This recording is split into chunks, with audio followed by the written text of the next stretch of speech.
ಇಂದೇ ಡೌನ್ಲೋಡ್ ಮಾಡಿ ಮತ್ತು ನಿಮ್ಮ ನೆಚ್ಚಿನ ಶೋಗಳನ್ನ ಆನಂದಿಸಿ. ಹೆಣ್ಣು ಮಕ್ಕಳ ಮದುವೆ ಅಂದ್ರೆ ಅವ್ರಿಗಿಂತ ಜಾಸ್ತಿ ನಮಗೆ ದೊಡ್ಡ ವಿಷಯ ಅಲ್ವಾ ಕೇಶವ್ ಅವರೇ? ಎದೆ ಮೇಲೆ ಆಡಿ ಬೆಳೆದ ಮಗಳನ್ನ ಇನ್ನೊಬ್ಬರ ಮನೆಗೆ ಕಳಿಸೋದು ಒಂಥರ ಸಂಭ್ರಮನೂ ಹೌದು, ಒಂಥರ ಸಂಕಟನೂ ಹೌದು. ನಿಜ ಸಾಹೇಬ್ರೆ, ಇಷ್ಟು ವರ್ಷ ಅಪ್ಪ ಅಪ್ಪ ಅಂತ ಬೆಳಗಿಂದ ರಾತ್ರಿವರೆಗೂ ವಿಚಾರಿಸ್ಕೊಳ್ತಿದ್ದ ಮಗಳು ಇನ್ಮೇಲಿಂದ ಮನೇಲಿ ಇರಲ್ಲ ಅಂತಂದ್ರೆ ಎದೆ ಭಾರ ಆಗುತ್ತೆ. ಈ ಹೆಣ್ಮಕ್ಳನ್ನ ಮದುವೆ ಮಾಡಿ ಗಂಡನ ಮನೆಗೆ ಕಳಿಸುವಾಗ ಅಪ್ಪಂದ್ರೆ ಎದೆಲ್ಲ ಖಾಲಿ ಖಾಲಿ.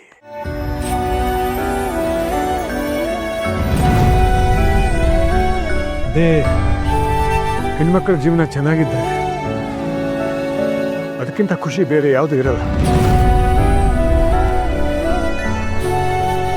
ಕೆಲವು ಅಪ್ಪಂದರಿಗೆ ಮಾತ್ರ ಅದೃಷ್ಟ.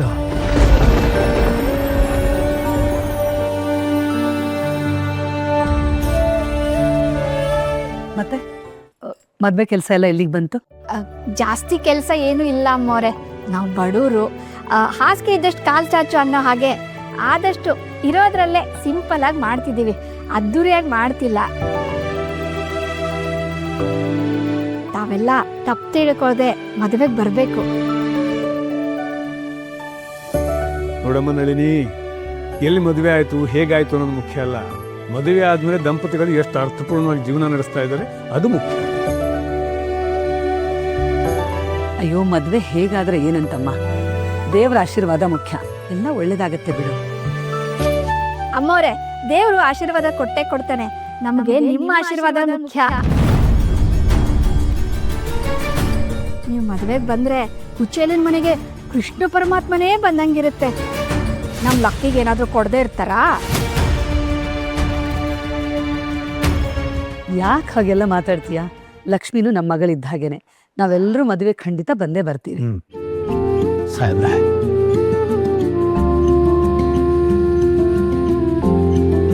ಖಂಡಿತ ನೀವೆಲ್ಲರೂ ಮದುವೆಗೆ ಬರಬೇಕು. ಕೊನೆವರೆಗೂ ಇದ್ದು ಮದುವೆನ ನಡೆಸ್ಕೊಟ್ಟು ಗಂಡು ಹೆಣ್ಣಿಗೆ ಆಶೀರ್ವಾದ ಮಾಡಬೇಕು. ಕೇಶವ್ರೆ, ನಿಮ್ಮ ಮಗಳು ಈ ಮನೆಗೂ ಮಗಳೇನೆ. ನಾನೇ ಮುಂದೆ ನಿಂತು ಈ ಮದುವೆ ನಡೆಸ್ಕೊಡ್ತೀನಿ, ನೀವೇನು ಸಂಕೋಚ ಮಾಡ್ಕೋಬೇಕು. ಆಯ್ತು ಯಜಮಾನ್ರೆ, ನಮಗೆ ಮದುವೆಗೆ ಏನೇ ಬೇಕಾದರೂ ನಾವು ನಿಮ್ಮದು ತುಂಬ ದೊಡ್ಡ ಮನಸ್ಸು. ನಿಮ್ಮ ಆಶೀರ್ವಾದ ಒಂದಿದ್ರೆ ಸಾಕು, ಅದೇ ಎಲ್ಲ ನಮಗೆ. ಅದು ಯಾವಾಗಲೂ ಇದ್ದೇ ಇರುತ್ತೆ. ಕೇಶವ ಪುರೋಹಿತ್ರೆ, ನೀವು ಯೋಚನೆ ಮಾಡಬೇಡಿ. ನಮ್ಮಮ್ಮ ಮದುವೆಗೆ ಲಕ್ಷ್ಮಿ ಎಷ್ಟೆಲ್ಲ ಓಡಾಡಿದ್ದಾಳೆ, ನಾವು ಅವಳ ಮದುವೆಗೆ ಓಡಾಡ್ತಿದ್ರೆ ಹೇಗೆ? ಕುಕ್ಕುಳು. ಆಮೇಲೆ ಮದ್ವೆಗೆ ಎಲ್ಲ ಜವಳಿ ತೆಗ್ದಿದ್ದಾಯ್ತಾ? ಇಲ್ಲ ಅಮ್ಮೋರೆ, ಪೇಟೆ ಕಡೆ ಹೋಗೋಕ್ಕೆ ಟೈಮ್ ಸಿಕ್ಕಿಲ್ಲ. ಅಷ್ಟೇ ತಾನೇ, ನೀವ್ಯಾಕೆ ಪೇಟೆಗೆ ಹೋಗ್ಬೇಕು? ಇಲ್ಲೇ ಪೇಟೆನಲ್ಲಿ ನನಗೆ ಗೊತ್ತಿರೋ ಬೇಕಾದಷ್ಟು ಜನ ಸೀರೆ ಅಂಗಡಿಯವರು ಇದ್ದಾರೆ, ಅವ್ರನ್ನೇ ಮನೆಗೆ ಕಳಿಸ್ಬಿಡ್ತೀನಿ. ಲಕ್ಷ್ಮಿ ಮಾತ್ರ ಅಲ್ಲ, ಮನೆಯವರೆಲ್ಲರೂ ಸೀರೆ ತಗೋಬೇಕು ನೀವು.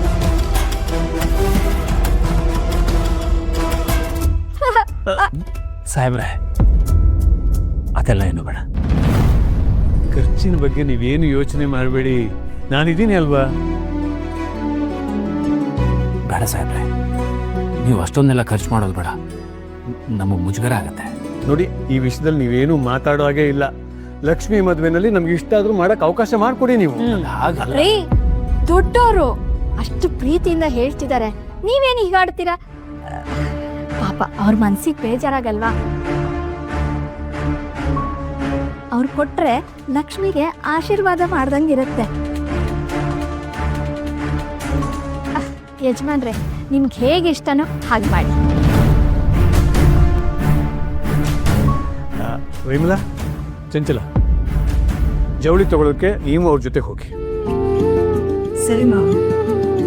ಆದಿ, ಅಂಜಲಿ, ಮದುವೆ ಮುಗಿಯೋವರೆಗೂ ನೀವು ಅವ್ರ ಮನೇಲಿ ಒಬ್ಬರಾಗಿದ್ದು ಎಲ್ಲ ಸಹಾಯ ಮಾಡಬೇಕು, ಏನೋ? ಹೂ ದಾದ, ನಾನೇ ಮುಂದೆ ನಿಂತು ಎಲ್ಲ ಕೆಲಸನೂ ಮಾಡ್ತೀನಿ, ನೀವೇನು ಯೋಚನೆ ಮಾಡಬೇಡಿ.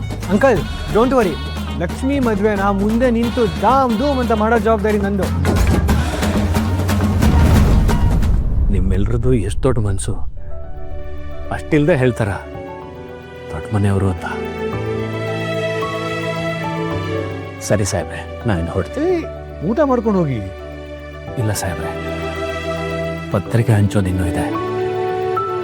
ಸರಿ ಸರಿ, ಕುಂಕುಮ ತಗೊಂಡು ಹೋಗಮ್ಮ. ಚಂಚಲ, ಕುಂಕುಮ ಕೊಡಮ್ಮ. ಸರಿ ಅತ್ತೆ.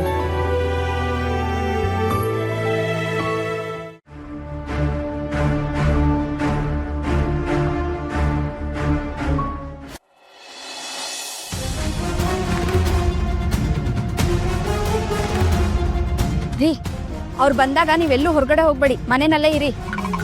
ಇದೇನೆ ನನ್ನನ್ನು ಹೊರಗೆ ಕಳಿಸ್ತೀಯ ಅಂತ ಅನ್ಕೊಂಡ್ರೆ ಇರು ಅಂತಿದೆಯಲ್ಲ. ರೀ, ಹೇಳ್ದಷ್ಟು ಮಾಡ್ರಿ, ಬರೀ ಪ್ರಶ್ನೆಗಳನ್ನ ಕೇಳ್ಕೊಂಡು. ಅಮ್ಮ, ನನ್ನ ಫ್ರೆಂಡ್ ಮನೆಗೆ ನೋಟ್ಸ್ ಇಸ್ಕೊಂಬರಕ್ಕೆ ಹೋಗ್ತಿದ್ದೀನಿ. ಆಮೇಲೆ ಸೀರೆಗಿರೋ ವ್ಯಾಪಾರಕ್ಕಂತ ಕೂರ್ಸ್ಕೊಂಡ್ಬಿಡ್ಬೇಡ ಮತ್ತೆ. ನಿನಗೆ ಯಾರಪ್ಪ ಕೂತ್ಕೊಳಕ್ ಹೇಳಿದ್ದು? ನಳಿನಿ ಒಂದು ಮಾತು ಏನ್ರಿ? ನೋಡು, ಈ ಮದುವೆ ಸೀರೆಗಳನ್ನೆಲ್ಲ ಕೊಡಿಸ್ತಾ ಇರೋದು ಸಾಹೇಬ್ರು. ಫ್ರೀಯಾಗಿ ಸಿಗ್ತಿದೆ ಅಂತ ಅತಿಯಾಗೆಲ್ಲ ತಗೊಳೋದಕ್ಕೆ ಹೋಗ್ಬೇಡ. ಅವ್ರಿಗೆ ಜಾಸ್ತಿ ಖರ್ಚು ಮಾಡಿಸೋದು ಬೇಡ, ಸಿಂಪಲ್ ಆಗಿರೋದನ್ನ ತಗೋ. ಶುರು ಆಯ್ತು ಇವ್ರದ್ದು. ರೀ, ಈ ಸೀರೆ ತಗೊಳ್ಳೋದೆಲ್ಲ ಹೆಂಗಸರ ಕೆಲಸ. ನೀವು ಮನೆಯಲ್ಲಿದ್ದು ಏನು ಮಾಡ್ತೀರಾ? ಕೆಲಸ ಇದೆಯಲ್ಲ, ಮುಗಿಸ್ಕೊಂಡು ಬನ್ನಿ. ಇದೇನ ಹೆಂಗಂತಿದ್ಯಾ? ಈಗಷ್ಟೇ ಇರು ಅಂದೆ. ಅಮ್ಮ, ಅವ್ರ ಹತ್ರ ಬರೀ ಸೀರೆ ಅಷ್ಟೇ ಸಿಗದಾ? ಲೆಹಂಗಾನು ಸಿಗುತ್ತಾ? ನಾನು ರೀಲ್ಸ್ ಅಲ್ಲಿ ನೋಡಿದ್ದೀನಮ್ಮ, ಸಕ್ಕತ್ತಾಗಿರುತ್ತೆ. ನನಗೂ ಒಂದು ಲೆಹಂಗಾ ಕೊಡ್ಸಮ್ಮ. ನೀನು ನಿನ್ ರೀಲ್ಸು, ಆ ರೀಲ್ಸ್ ಅಲ್ಲಿ ಅವತಾರದ ಬಟ್ಟೆಗಳೆಲ್ಲ ಇರುತ್ತೆ, ನೀನು ಹಾಕೊಂಡು ರೀಲ್ಸ್ ಮಾಡೋ. ಹೋಗೆ ಸುಮ್ಮನೆ. ಲಕ್ಷ್ಮಿ, ರೆಡಿ ಆಗಿನೇ? ಏನೇ ಚೆನ್ನಾಗಿರೋ ಬಟ್ಟೆ ಹಾಕೋ, ಮುಖಕ್ಕೆ ಸ್ವಲ್ಪ ಪೌಡರ್ ಹಾಕೋ. ದೊಡ್ಡ ಮನೆಯವ್ರು ಬರ್ತಿದ್ದಾರೆ, ಹರಳೆಣ್ಣೆ ಕುಡ್ದಂಗಿದೆ ಮುಖ. ದೊಡ್ಡ ಮನೆಯವ್ರು ಬರ್ತಾರ? ಹಾಗಾದ್ರೆ ತಿನ್ನಕ್ಕೆ ಚಕ್ಲಿ ಗಿಕ್ಲಿ ಎಲ್ಲ ಮಾಡಿರ್ತೀಯ ತಾನೆ? ನಳಿನಿ, ನಳಿನಿ, ಎಂಥ ಮಕ್ಕಳನ್ನ ಹೆತ್ಬಿಟ್ಟೆ ನೀನು. ಒಂದೊಂದು ಮುತ್ತು. ಚಕ್ಲಿನೂ ಮಾಡಿದೀನಿ, ಕಜ್ಜಾಯನ ಮಾಡಿದೀನಿ. ಬೇಕಾ? ಅಯ್ಯ, ನಿನ್ ಕಜ ಯಾರಿಗೆ ಬೇಕು? ಹೋಗಮ್ಮ. ಈ ಮನೆಯಲ್ಲಿ ಒಬ್ಬೊಬ್ಬರದ್ದು ಒಂದೊಂದು ಡಿಮ್ಯಾಂಡ್. ನೀನು ಮಾಡುವಷ್ಟೇನಲ್ಲ. ಏನ? ಏನೂ ಇಲ್ಲ ಅಂದೆ.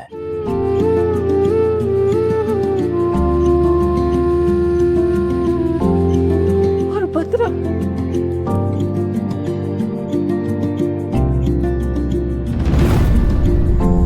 ಏನಮ್ಮ, ಶಾಪಿಂಗಿಗೆ ಯಾವುದೋ ದೊಡ್ಡ ಶೋರೂಮಿಗೆ ಹೋಗ್ತೀವಿ ಅನ್ಕೊಂಡ್ವಿ. ಇಲ್ಲಿ ನೋಡಿದ್ರೆ ಯಾವುದೋ ಗುಂಪೆಗೆ ಬಂದಿದ್ದೀವಿ. ಶಾಪಿದ್ದ ನಾವು ಯಾವ್ದಾದ್ರು ಶಾಪಿಗೆ ಹೋದ್ರೆ ಅಲ್ಲಿ ಡಿಸೈನ್ ಸೀರೆಗಳು ಸಿಗುತ್ತೆ ಅಷ್ಟೆ. ಆದರೆ ಇಲ್ಲಿ ಡಿಸೈನ್ ಕ್ಯಾರೆಕ್ಟರ್ಗಳು ಸಿಗುತ್ತೆ ಕಣೆ, ಮಜಾ ಸಿಗುತ್ತೆ ಕಣೆ. ನಿನ್ಗಿರೋ ಕೊಬ್ಬಿಗೆ ಸರಿಯಾಗಿ ಆಗಿದೆ ಕಣೆ. ನಾನು ಬಂದಾಯ್ತು ಕಣೆ.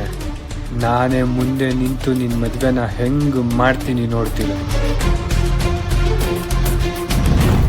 ಊರೆಲ್ಲ ನಿಂತು ಕೇಳಲಿ ಆದಿ ಲಕ್ಷ್ಮೀ ಪುರಾಣ.